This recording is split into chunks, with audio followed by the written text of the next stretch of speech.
brain, coherence meaning a very clear signal, clear intention, a directive. And heart coherence and elevated emotion. That's the combination that changes our state of being. And if you keep practicing the formula.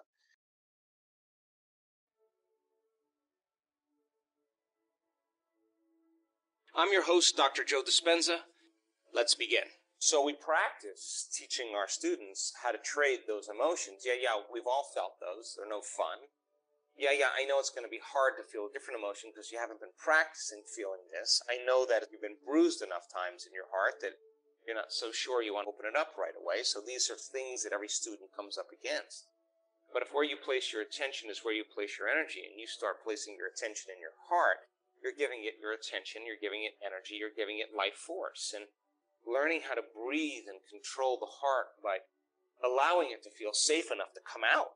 It's not something that really is a technique. It's just something when you start breathing deeply, you convert out of that sympathetic nervous system into more of the parasympathetic systems. And when you start cultivating an elevated emotion and you start allowing yourself to breathe and feel, you can train the body that it's safe enough to create now. And I was just talking to a group of scientists, as I said, and some new scientists were asking us questions, and I said, no, this is magic. When that heart moves into that level of coherence, it sends a very profound electromagnetic signature to the brain, as well as through circulatory system, etc.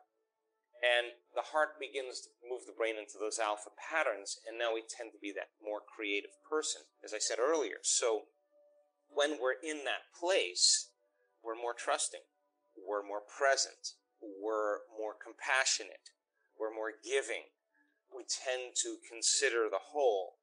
We're more loving, we're more joyful, we're more inspired, we're more creative. This is a different consciousness. This is a different way of living. And then, of course, you got to take it out for a spin with your eyes open and stay connected to the energy and the emotion of your future while there's an assault going on in the environment, from everything from personal dynamics and relationships to the news to whatever. It's all there. And people forget, and again, the energy drops, and when they're in a different state, everything changes, including the way they speak, including the way they perceive the world. They're looking at it through a different lens. So we practice this, doing it at first with our eyes closed, because it's essential to eliminate the environment. It's essential to sit your body down and not be experiencing and feeling and tasting and smelling and hearing. Sit it down and make it be in one place and get into the present moment.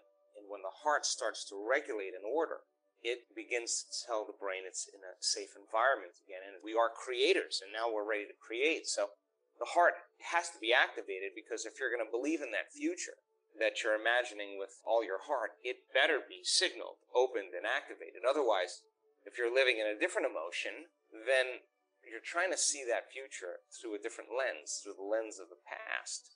And the body is not in that future. It's still in the past. So you may have a very clear intention, but if you can't feel the emotion of your future, mind and body are in opposition. So getting the body into an elevated state and feeling those elevated emotions, including gratitude, including appreciation and kindness and care, and all those ones that come from this beautiful center, causes us to truly accept the thoughts that we're thinking, to believe in those thoughts, to surrender to those thoughts without analyzing them. And that's what begins to program the autonomic nervous system, to begin to get the instructions of the thought and begin to automatically change the body's physiology and chemistry. And when that happens, oh my goodness, we've seen changes in everything, not only in the way a person speaks, not only in their pain levels, health conditions, but truly they're a different person. And doing that properly moves the body out of the past.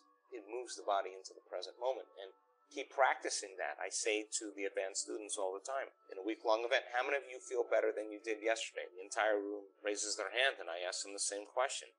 Then why would you stop doing this? Why? Why would you stop? You just may start feeling better every day. That may become a new habit. So we are in the early stages of being able to demystify this process so that people have within their reach the tools to be able to become less reliant on something outside of them to change their internal state. And one of the two doors that we use to get there is the combination of brain and heart coherence.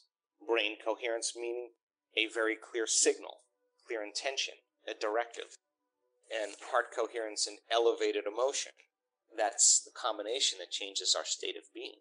And if you keep practicing the formula, you start to see profound biological changes take place, first in people's bodies, then ultimately you start seeing those events start taking place in their life, because that heart is producing an external field. It's producing a magnetic field that tends to draw the synchronicities to us. We don't go anywhere to get them. Somehow they're coming to us. I think that's a better way to live life than constantly rushing and forcing and trying to control and predict outcomes. It takes practice. We have to lay down the very thing we used our entire life to get what we want, matter to matter, for something greater to occur. And I work on it every day. It's a constant thing. My definition of surrender has changed dramatically. And again, the simple answer is when we trust, fully trust in an outcome where we're no longer trying to control, to try and do it ourselves.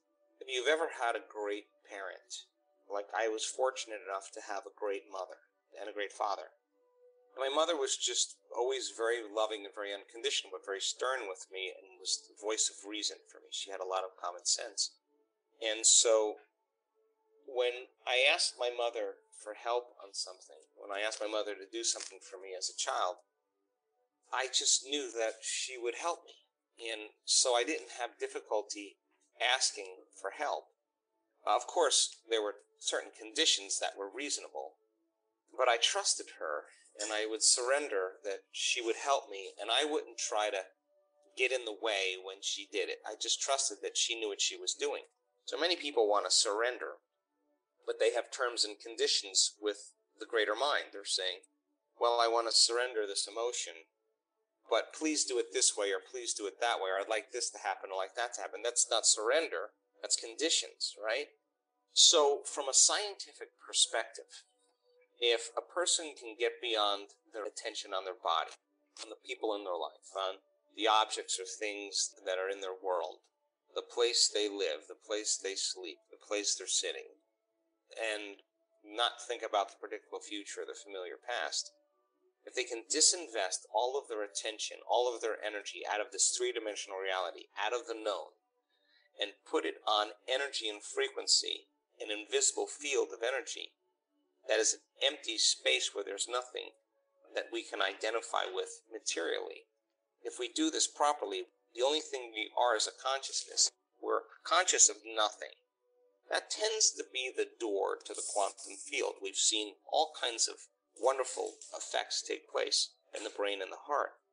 So if they truly get to that door where they can get beyond themselves and all those associations that they've identified with, then it makes sense then, if they're in that field, and the quantum field is a unifying field that is connection, connecting everything physical or material. In fact, there would be no three-dimensional reality without this energetic field. And as we get closer and closer to source, to singularity, to oneness, to pure love, to the all-in-all, whatever you want to call that, the more the energy frequency increases and the more order and coherence that takes place. So much order, so much coherence, you feel more oneness. You feel more whole. And it's translated biologically. So as we swim upstream and we put our attention on this field and not on anything physical or material, and we can't experience it with our senses, but only with our awareness. If I ask you to tune into a greater frequency of oneness and you're truly consciousness and aware of nothing but where all possibilities exist, then the frequency of oneness exists there. If you put your attention on it, if you could find it, if you could feel it, if you could pay attention to it, if you could stay connected to it, if you could experience it, if you could notice it, if you could stay present with it, if you could become more of it and less of you, it makes sense that your consciousness would literally merge with that consciousness or that frequency, and you would be moving closer and closer to the source where everything physical or material is coming from. If we got to that place where there's a greater consciousness, a greater level of order, a greater level of frequency or energy, and we surrender a problem or a condition to it, it's no different than surrendering that condition to a great parent. We are asking for it to organize it in a way that's right for us, and its essence truly is love. So it's loving us all the time. It's giving us life all the time. If we could create the circuitry in our brain, the neurological networks in our brain, that this intelligence is a loving intelligence, and we could truly surrender whatever it is and open our hearts and trust that it's going to organize it in a way that's right for us. This act of surrendering, completely just losing control of how it's going to be organized. I can't figure it out. It's the unknown. You can't figure it out. It's the unknown, but it already knows. And the closer we get to it, of course, the shorter amount of time it begins to change in our lives. And the act of surrendering is letting go of the past, letting go of knowing, letting go of the emotion and saying, I surrender to you. You certainly are a bigger mind than me. So I'm surrendering with the understanding that I truly don't have an answer, and I would love some help, just like asking your mother to cook you a meal at 11 o'clock at night when you came home from a party, and she was just happy to do that because she loved me. And that's the same thing. It loves you. So we have to be worthy in the process of asking this intelligence, and worthiness means we have to truly overcome some aspect of ourselves and feel worthy to come to the altar. Not to say, if you do this, I'll do that, I'll bargain with it. It's not like that. It's truly just letting go and fully surrendering. And so to get to that point, you have to keep surrendering some aspect of your limited self to join the greater self. We have to surrender and lose our identity, our sense of separation, to nothing. And truly, when we do that properly and keep surrendering our identity, our sense of separation, to just become nothing but consciousness, that depersonalizing process is actually what's bringing us closer to it. We keep our attention on it. We stay connected to it. We keep experiencing it. We keep becoming more of it and less of us, then we become it. And we become divine. We become more loving, more giving, more caring, more conscious, and more willful. That's its mind. So the act of swimming upstream and dropping off a problem and truly letting go, if we're truly doing it properly, not just doing it as a technique, but truly doing it properly. Many people who have healed themselves in this work have fallen to their knees and said, I don't know how I'm going to get out of this. I surrender. I don't know. And the next thing you know, they start having some profound changes, or they get a book, or the universe starts conspiring with them, and they start noticing, this is my answers, and they start pulling that rope, and it leads them out of that hole that they're in. And so true surrender is saying, I don't know, I trust, I let go, and that's a process. My act of surrendering, as I said, is way different now than it was just a year or two ago. So practice that.